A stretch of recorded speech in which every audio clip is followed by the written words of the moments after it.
Hello दोस्तों, कैसे हैं आप लोग। हमारी आज की कहानी का नाम है अपमान। रिया की अभी नई नई शादी हुई थी और हर दिन उसकी यही कोशिश रहती कि कैसे वो सबका मन जीत ले, कैसे सबको खुश रखे। पर कहते हैं ना, ससुराल की डगर आसान नहीं होती।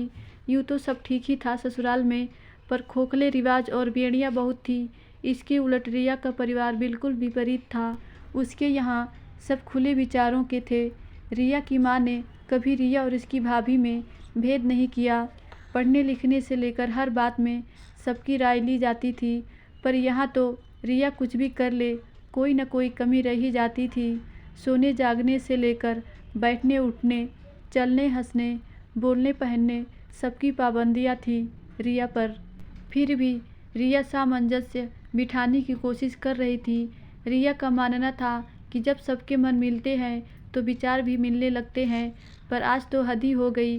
शाम को रिया अपने पति मनोज को खाना खिलाने के बाद रिया ने खुद की और ननद की प्लेट लगाई और वहीं डाइनिंग टेबल पर खाना खाने लग गई। इतने में ही रिया के ससुर ने कमरे से उसको डाइनिंग पर खाना खाते हुए देखा और भड़क गए।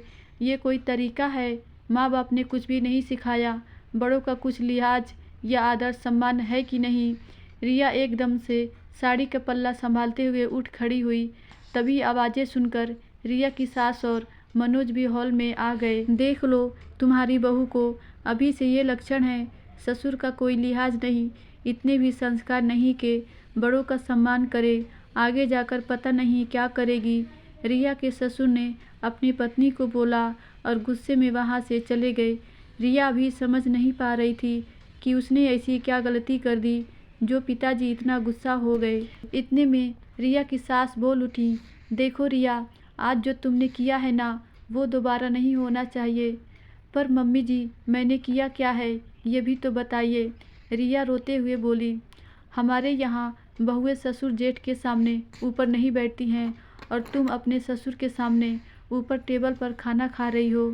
पर मम्मी जी, मैं और दीदी साथ में ही खाना खा रहे थे तो सबका खाना यहीं डाइनिंग पर लगा दिया और सबने यहीं खा लिया। सुबकते हुए रिया ने कहा, वो इस घर की बेटी है।